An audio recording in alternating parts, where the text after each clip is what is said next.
Most of Week 12 is in the books, and it started back on Thursday night with the game between the Steelers and Browns. The Browns would go on to win with a score of 24-19 in a snow game and in a game where Nick Chubb ran for 2 touchdowns. Myles Garrett also had 3 sacks, and if you didn't like this game, then you don't like late-season AFC North football. Obviously, with 8 losses, the Brown season is more or less over, but if I had any takeaways, it's that I would really like to see Jameis Winston with a full season as the Browns starter and to be given a chance. Since Jameis took over, the Browns have 3 300 total yard games in 4 games, while having just 1 with Deshaun in 7. The difference is substantial, and Jameis undoubtedly gives the Browns a better chance to win. I don't think there should be an enormous overreaction to the Steelers losing this game, because they had just played their arch rival a few days prior, and I have no doubt the Steelers weren't close to 100% in this game. I also don't think that's fair for any team to have back-to-back division games on a short week, but the coaching decisions were also bad, including the timeout from Mike Tomlin and the fade route to Cordero Patterson on a 2-point conversion, for example. They're still an 8-3 team and they have a good defense. It is definitely worth noting their schedule is insanely difficult coming up, but there was a lot going against the Steelers heading into this game, and I don't think there should be any enormous overreactions from this game. The Tampa Bay Buccaneers beat the Giants 30-7, and this game in a lot of ways summarized the Giants' week. They released quarterback Daniel Jones this week and had Tommy DeVito start this game, and ran into a team whose playoff window is very much alive, and were coming off of a Week 11 bye. Tampa had 450 yards of offense to the Giants' 245, and it seemed like there was a Bucs chunk play every drive. Whether it was Bucky Irving, Raheem Jarrett, Cade Otton, or Mike Evans, who led the team in receiving yards in his return, the Giants couldn't stop Tampa's offense. There was also a point where Baker did the Tommy DeVito touchdown celebration, and this was a very stress-free win for the Bucs as they were up 30-0 entering the fourth quarter. The Bucs have a clear path to the playoffs, and they were 1-0 this week. The big takeaway for the Giants is, aside from the Daniel Jones situation, this is an all-around bad team. There's nothing to say, and most of this roster is from the construction of Joe Schoen, and unfortunately I think we've seen enough from this era of the Giants. If you were starting a franchise from the ground up, this is pretty much the roster you'd get. They have a few good players, yes, but this is a very underwhelming team, and they play like it every week. The Dolphins are another team that has a path to the playoffs that also have to take it one game at a time, and they defeated the Patriots 34-15. Tua Tagovailoa threw for 317 yards and 4 touchdowns, and I'm sure fantasy owners know this, but you may be surprised to know that none of those touchdowns were to Tyreek Hill. The Dolphins completed the season sweep over the Patriots, and the Dolphins have outscored their last 2 opponents with a combined score of 68-34. It's certainly not going to be easy, but if the Dolphins can pull off the win in Green Bay on Thursday, they can legitimately win 10 games. This was all in a game where Miami couldn't run the ball, and the game was on the passing game, and the Dolphins delivered. I don't have any huge takeaways for the Patriots other than this is not a good team, and their lone positive is a 22-year-old rookie quarterback, although I will say positively credit the Patriots' run defense. But I think what's frustrating for New England is Gerard Mayo is supposed to be a defensive head coach, yet they've allowed 62 points in the last 2 games, and granted they were against the Rams and Dolphins, but you're not always going to play bad teams. I have a lot of questions about what the Patriots' long-term plans are outside of having what in my opinion is a clear franchise quarterback. And given that I run a sports-based YouTube channel, it should not come as a surprise that I enjoy attending live sporting events, whether it's the NFL, college football, or the NBA. And back when I was in high school, I was fortunate enough to attend a Cavs game when LeBron was on the team, and I'm looking to attend at least one more LeBron game before he retires. And if I do, it will be made possible through the Game Time app. I'm thinking about attending a Lakers 76ers game in late January, and it's really easy to find prices to know what type of deal I'm getting. The super deal is as simple as it sounds. It's a super deal and the best on the app. Amazing deals are in the top 5% of all values, and great deals are in the top 10% of all values, so you know what type of ticket you are getting for the price you're paying. 2 of my favorite features within the Game Time app are the panoramic seat view, so you know exactly what your seat is going to look like when you get there, as well as the all-in pricing. You're not magically going to have another $100 in ticket fees when you go to check out. You know exactly what you are paying for. Take the guesswork out of buying tickets with Game Time Picks. Download Game Time today, create an account, and use code ANALYSIS for $20 off your first purchase. Terms apply, and again, that's code ANALYSIS, ANALYSIS, for $20 off your first purchase. Download Game Time today. What time is it? Game time. The Detroit Lions did what they do, which is take care of business. They beat the Colts 24-6, and both David Montgomery and Jahmyr Gibbs scored, and Jahmyr actually scored twice. I tweeted during this game, but it really seems like David and Jahmyr have both scored in every game this year for the Lions, and here we are doing another weekly recap, and the Lions won another game by multiple scores. There will definitely be people that say the Lions have only played the Jags and Colts over the last 2 weeks, but I am not one of them. They are a dominant team, and they have outscored the Jags and Colts 76-12 over the last 2 weeks. The only thing I would say to Lions fans is enjoy this time period. I don't want to say it's almost over because it's not, but with money, contracts, and everything else, very rarely does everything come together like this, and enjoy the 2024 season because I truly think it's a special one for the Lions and their fan base. The Colts had a couple of big missed opportunities, and the Andrew Ogletree drop was a big one.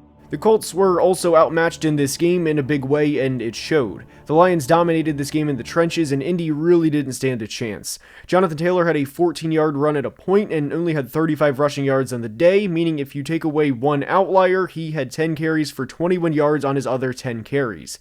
This was very much big brother versus little brother in the trenches, and there could be an entire video breaking down the Colts and how they've got here over the last few years. Houston, Tennessee is up, and I said in the Week 12 preview that I thought the Texans getting 8 points was a lot for the spread, and I would be shocked if the Titans didn't cover, and they did, as they outright won the game. I don't think the Titans play to a true 3-8 record, and I think they have more talent on their roster than the record indicates. Titans fans obviously know this, but their special teams unit this year is all-time bad. And their offensive line isn't good either, and Will Levis was sacked 8 times in this game. Not 4, not 5, not 6, not 7, but 8 times. And in some ways, it's a miracle they won, but anytime you can win over a rival, you'll take it. With how the Commanders are playing, and given the Jags are the Jags, I really wouldn't be surprised if the Titans go on a winning streak and are 5-8 through 13 games. The Texans are 7-5, and I think they are going to win the AFC South, really by default, but there's a lot of problems with this team. The offensive play calling has been horrendous at times, and this type of season is why I'm a little hesitant on deeming teams the next team up that has a lot of questions entering the year, and in the Texans' case, offensive line was a big one. The Texans' defense has more second-half touchdowns than the offense over the last 6 games. My takeaway is I think the Texans are on a path where they're going to be first-round exits, and it absolutely has the potential to be a long offseason for the Texans. The Minnesota Vikings narrowly beat the Chicago Bears 30-27, and this game was a lot closer than it should have been. This game should have never went to overtime, and there was definitely a lot to be frustrated about for the Vikings because the final Bears drive was disgusting from an effort standpoint.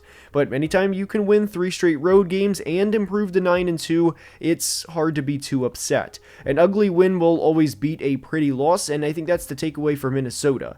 Now, if you want me to say that they're a divisional round exit at maximum in the postseason, then yes, I would agree with that, but 9-2 is 9-2, and Jordan Addison also had the best game of his career, and I'm glad they are finally prioritizing getting him the football.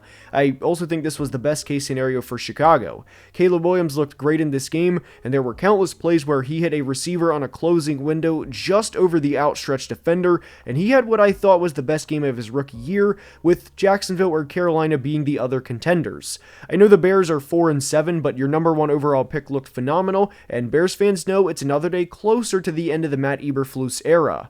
I think Bears fans would take every game ending like this if Caleb continues to play this well, aside from the loss part against Green Bay again, but Caleb Williams is absolutely here, and that's the takeaway for the Bears. The Kansas City Chiefs narrowly escaped the Queen City with a 30-27 win over the Panthers, and I thought the Chiefs being double-digit favorites was a little rich against a team coming off their bye and a team that's looked better over the last few weeks in Carolina.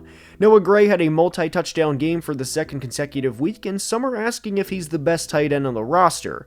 Now, in all seriousness, the Chiefs obviously win a lot of games, and there's a reason they are back-to-back defending champions, but 8 out of their 10 wins this year have been by 1 score. I don't think there should be an overreaction that they barely beat the Panthers when this is how they play most of their games. I think they're going to win the AFC West, and I also think they're going to be the number 1 seed. And that's really when football gets started for Kansas City.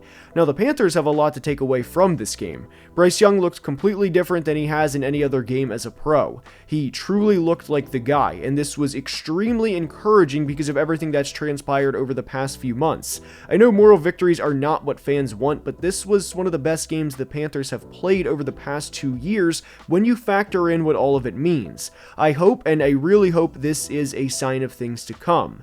Also, we wish Ja'Tavion Sanders and anyone else who was hurt this week nothing but the best moving forward. I never would have thought the Cowboys would go into Washington and win, yet they did with a score of 34-26. Cooper Rush threw for 247 yards and 2 touchdowns, and the fourth quarter of this game was where it really got interesting. 41 of the game's 60 points were scored in the fourth quarter, and 34 of those 41 points in the fourth quarter were scored in the final 5.5 minutes. I don't have any major takeaways for Dallas, but this was a very entertaining game and reminded me of the 2013 Vikings-Ravens game in the snow, and for those who remember, you know what I'm talking about. But I think Dallas fans know they're going to have a very interesting offseason, and the win over their former defensive coordinator was worth the lesser draft pick. I have a lot of concerns with Washington moving forward, and I think it starts with the offense. The second half Cliff Kingsbury was even more apparent in this game, and it's been extremely frustrating over the past few weeks. I didn't think Washington was a Super Bowl contender at any point in this year, mainly because of the talent they have on defense, but the lack of execution consistently from the offense is extremely frustrating and also disappointing. This is a team that could easily make the playoffs and quickly went from 7-2 to 7-5, and there are far more questions than answers. Packers fans tune this part out, but it's always going to be tough to go on the road and win when you're down a franchise quarterback, defensive player of the year pass rusher, star corner, and Hall of Fame left tackle no matter who you are. And Packers fans, you can tune back in now, but having just 241 yards of offense on the road isn't good enough, and the missed tackles were seemingly endless in this game for the 49ers.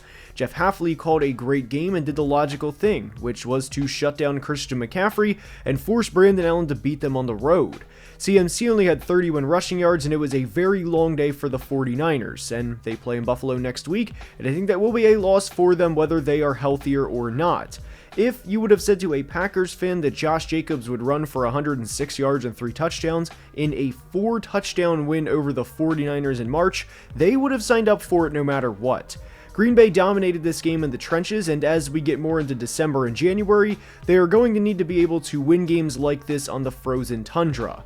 Green Bay still has road games against the Lions and Vikings, and the division title is still in play, but if they can play turnover-free football and with the defense clicking on all cylinders, they will be a very, very difficult team to beat when it matters.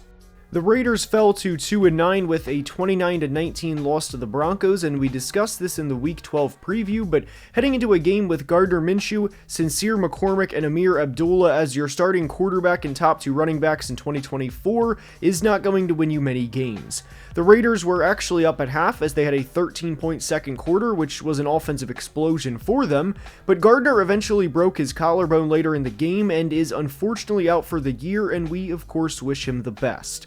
There's no real takeaways for the Raiders, maybe aside from this being one of the worst Raider teams in recent memory. This was another solid Bo Nix game as he nearly had 275 passing yards and 2 passing touchdowns, and Courtland Sutton looked really good in this game, and the Broncos can absolutely get to the postseason. This franchise has been through a lot over the past several years, but they play Cleveland next week and Indy after that, and if they can just win one of their final 3 games, they can get to 10 wins, which should be enough to get to the playoffs. I couldn't be happier for Denver fans, and I think Bo Nix has come a long way in a short period of time. He's been a completely different player than he was in the first few games of the year. The Seahawks took care of business as they won 16-6, and this was huge because the Cardinals were 6-4 entering the game and leading the division, with Seattle at 5-5, needing a win to keep their division hopes alive. Obviously, they wouldn't have been eliminated if they lost this game, but you get the point. This was also critical for Seattle because I think there is a real chance this team had a turning point last week in a late win against the 49ers. They've allowed just 23 points in the last 2 games since their Week 10 bye, and if they can beat a struggling Jets team next week, which I think they can, then that's going to set up a very interesting final few weeks for the Seahawks because there's a real chance they can steal the division. The Kobe Bryant pick 6 completely turned this game around, and if Geno Smith can dial the interceptions back a bit, this team can easily win a playoff game. I really think they were a mistake away from winning by 14 points, if not 3 scores. This was a very disappointing game for Arizona, who has done so much right this year. What I was most frustrated with in this game was Arizona was coming off of a bye, and outside of a singular 14-yard run from Amari DiMercado, they had 35 rushing yards on 13 carries as a team. And this team's goal is to establish the run, which they obviously never did. Every team has a flat game here or there, but I think having a flat game off a bye is very disheartening. I still believe in the Cardinals' long-term vision, but this was a really bad loss coming off the bye. I hope you enjoyed, and if you did, please like and subscribe, as only about 41% of people watching are subscribed and helps the channel tremendously. Please check out Game Time as well if you are attending a game soon, and until next time, please be safe and have a great day. Love you guys.